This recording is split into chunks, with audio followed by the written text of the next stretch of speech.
Hai hai hai, kamu para pencinta film yang baik hati dan tidak sombong. Jumpa lagi bersama Mimin di sini. Kali ini Mimin akan membahas film dari negara Cina yang berjudul Hansen and the Beast, menceritakan cinta terlarang antara seorang manusia dengan siluman rubah yang sedang mencari cinta sejati. Akankah mereka dapat bersama? Tanpa berlama-lama lagi, mari kita tengok isi cerita selengkapnya. Scene dibuka ketika seorang pria yang bernama Hansen terlihat ketakutan keluar dari sebuah gedung, menutup pintu dengan gemetar. Entah makhluk apa di dalam gedung itu. Hansen terus berlari hingga seekor makhluk menyudutkannya dan membuat ia jatuh dari atas gedung.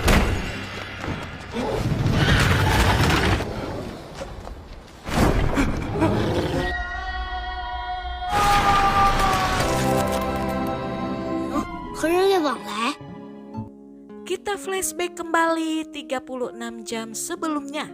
Di sebuah restoran, seorang wanita sedang membaca profil Hansen yang bekerja sebagai pengurus gajah. Rupanya Hansen sedang menjalani kencan buta dengan anak dari keluarga kaya sebab ia mempunyai banyak hutang dan berharap dengan menikahi wanita kaya dapat menjadi solusi untuk masalah hidupnya. 小姨子，那你走了吗？不当话子啊，撑的空。 No shit! Setelah kencan butanya gagal, Hansen terlihat berjalan di sebuah pemukiman dengan membawa kue. Dan di atas sebuah gedung nampak sesosok wanita cantik yang bernama Bai Zuan sedang mengamati Hansen. Pada hari berikutnya, Hansen terlihat sedang berdandan untuk kencan buta lagi. Tiba-tiba ponselnya berbunyi yang ternyata dari ayahnya. Ayah Hansen merupakan seorang pasien di rumah sakit jiwa. Kini Hansen sedang berada di sebuah restoran untuk kencan buta. Dia terlihat memotret seekor kucing. Tiba-tiba kameranya menangkap gambar wanita cantik yang ternyata itu adalah Bai Zuan.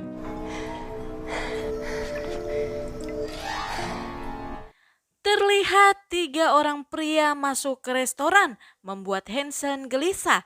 Dia nampak tak mendengarkan Bai Zuan yang sedang mengaku bahwa dirinya adalah siluman rubah.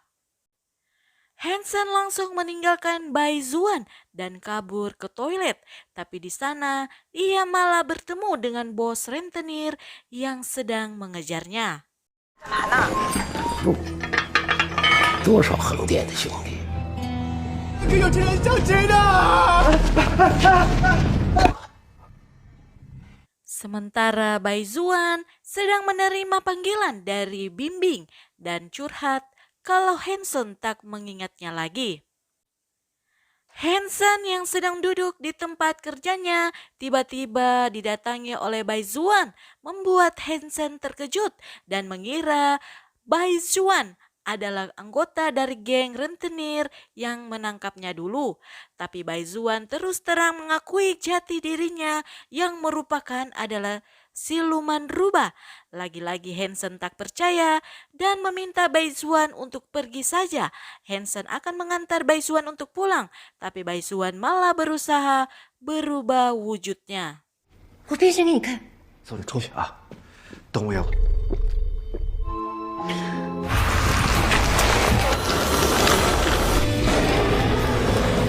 那个画皮巴，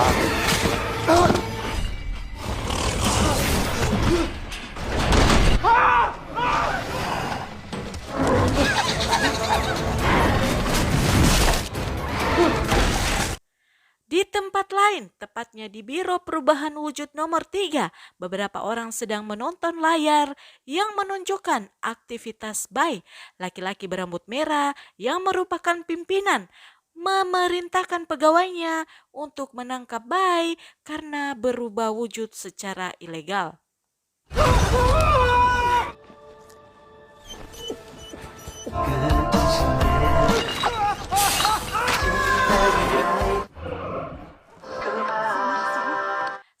terjatuh dari atas gedung, beruntung Hansen diselamatkan oleh sang kapten Biro Perubahan Wujud.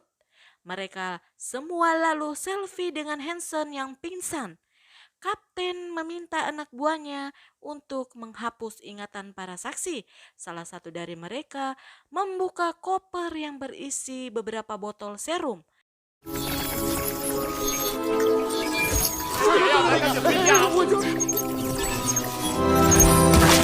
然后歘就过去了吧？听我，我是准备削啊，死的。你敢削着他鸡？ Setelah melewati perdebatan panjang, akhirnya Bai setuju untuk pulang. Kapten menggendong Bai yang mabuk di punggungnya. Hansen yang ditinggalkan begitu saja di jalanan. Keesokan harinya orang-orang melihatnya, bahkan memotretnya. Setelah sadar, Hansen langsung kabur. Ia menyambar pakaian seadanya di jemuran. Alhasil dia berjalan dengan menunduk malu karena memakai daster wanita. 6 jam kemudian, geng rentenir mendatangi tempat kerja Hansen. Karena serum penghilang ingatan, mereka menakut-nakuti Hansen seperti sebelumnya. Hansen stres sendiri sebab hanya ia yang ingat soal kejadian kemarin. 你这手指头怎么长出来了？你知道我为什么？ 感觉，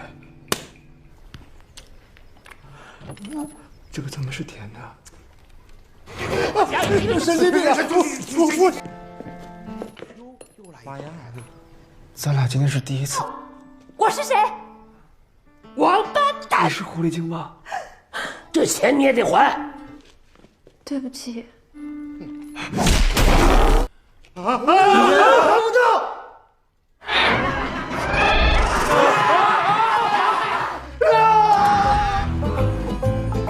Biro segera bertindak. Salah seorang mengingatkan kapten tentang komisaris Yan. Kapten meminta anak buahnya untuk pergi ke rumah sakit, mengambil perban dan penyangga tulang agar mengelabui komisaris Yan. Komisaris Yan datang ke biro dengan penuh emosi dan mengatakan rubah perak kutub yang tak lain adalah Bai Chuan merupakan jenis langka sehingga menjadi prioritas utama untuk dilindungi dan tidak boleh dicemari oleh manusia. Selang beberapa hari saat sedang menghadiri kencan buta, Bai Chuan mengacaukannya dengan mengatakan Hansen adalah suaminya. Sontak kedua wanita itu memilih untuk pergi. Hansen yang marah berteriak kalau Bai itu adalah monster yang tidak tahu soal perasaan. Hansen frustasi sebab hutangnya segunung dan ayahnya di rumah sakit. Ia gagal menikahi wanita kaya karena Bai mengacaukannya. Bai yang sakit hati memilih untuk pergi. Hansen dalam perjalanan pulangnya, ia didatangi oleh komisaris Yan dan membujuk Hansen agar membantu menangkap Bai dengan suntikan yang ia berikan. Sebagai imbalannya, Hansen akan diberikan uang yang berlimpah. Di pasar malam, Hansen sedang duduk. Kemudian Bai datang dan mengambil botol plastik yang ada di depan Hansen. Rupanya Bai sedang mengumpulkan uang untuk diberikan kepada Hansen agar bisa membayar hutangnya. Melihat kesempatan, Hansen akan menjalankan aksinya untuk menyuntikkan obat pada Bai, tapi ia tak tega melakukannya. Demi mencarikan Hansen uang dengan cepat, Bai pergi ke kafetaria tempat kucing-kucing gendut berada. Mengetahui hal itu, Hansen pergi mencarinya. Pada akhir, Hansen pun luluh dengan ketulusan hati Bai. Mereka pun menikah dengan menggunakan adat siluman. 你自己卖身啊！这我是来报恩的。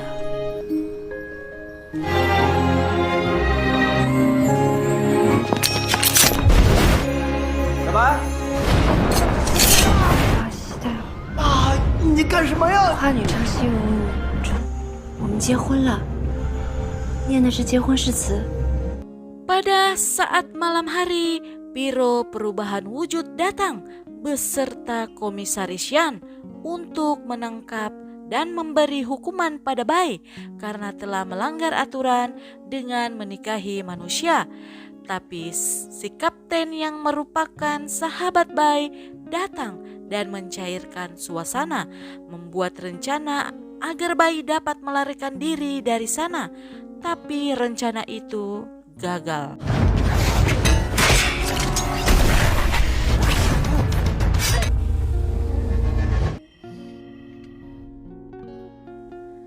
Di tengah pertempuran, tiba-tiba keempat rentenir datang yang mengira para anggota biro sedang memakai cosplay, dan berkat mereka, Bai dan Hansen dapat melarikan diri.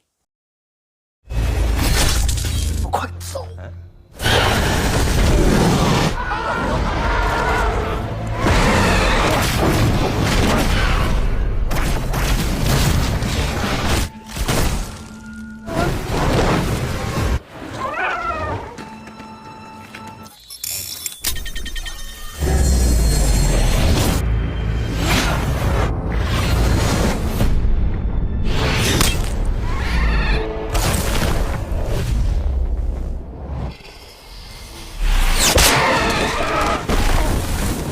Beruntung Bimbing datang dan menolong mereka, sementara anak buah Komisaris Yan menculik ayah Hansen.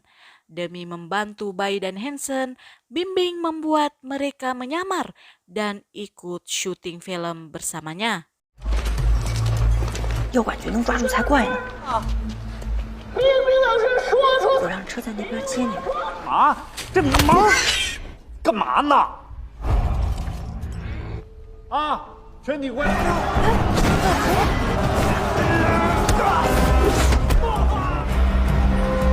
看你眼熟。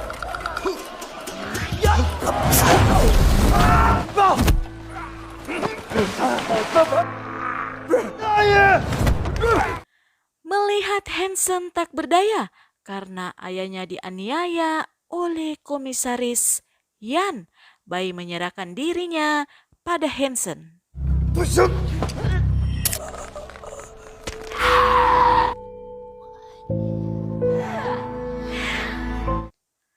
Selama berbulan-bulan, Hansen tak juga menemukan keberadaan Bai. Ia kembali ke kebun binatang tempat tinggalnya dulu, dan ternyata di sana ada si kapten, sahabat Bai, yang menyalahkan Hansen karena telah menyuntikkan racun pada Bai, sehingga sekarang ia telah berubah menjadi monster. Setelah tenang, Hansen mengatakan keinginannya untuk menyelamatkan Bai dengan menerobos dunia para siluman. Si kapten pun membantunya dan Hansen menyamar sebagai Komisaris Yan. 北郊呢？为什么呀？变态！你跑就变态，要变啊！谁让你们打台的？他直播。 潘先生，一个犯人都跑不了。打开，我要提审白先生。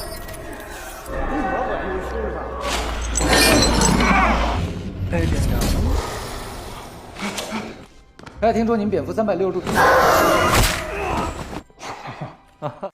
Si kelelawar yang merasa bimbang, yang mana Komisaris Yan sebenarnya menyuruh mereka untuk menunjukkan sayapnya.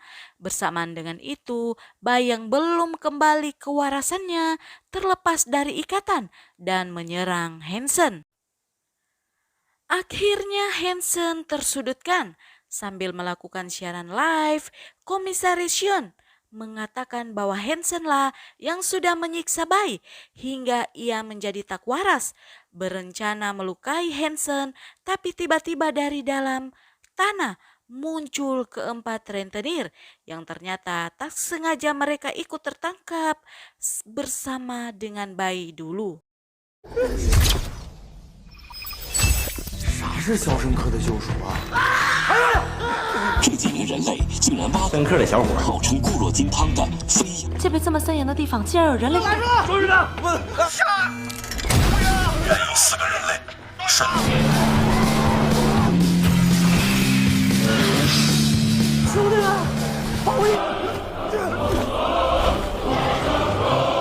，Di tengah kekacauan terjadi, Hansen berusaha melindungi dan menyadarkan Bai, sementara Komisaris Yan berteriak akan menghabisi semua siluman. Tanpa ia sadari, wartawan sedang melakukan live dan aksinya itu ditonton oleh semua kalangan siluman.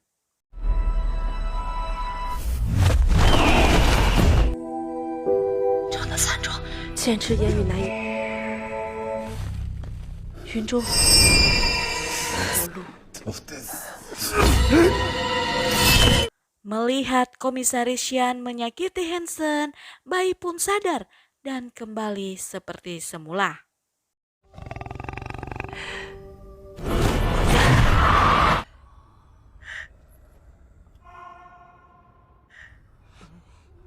Mama.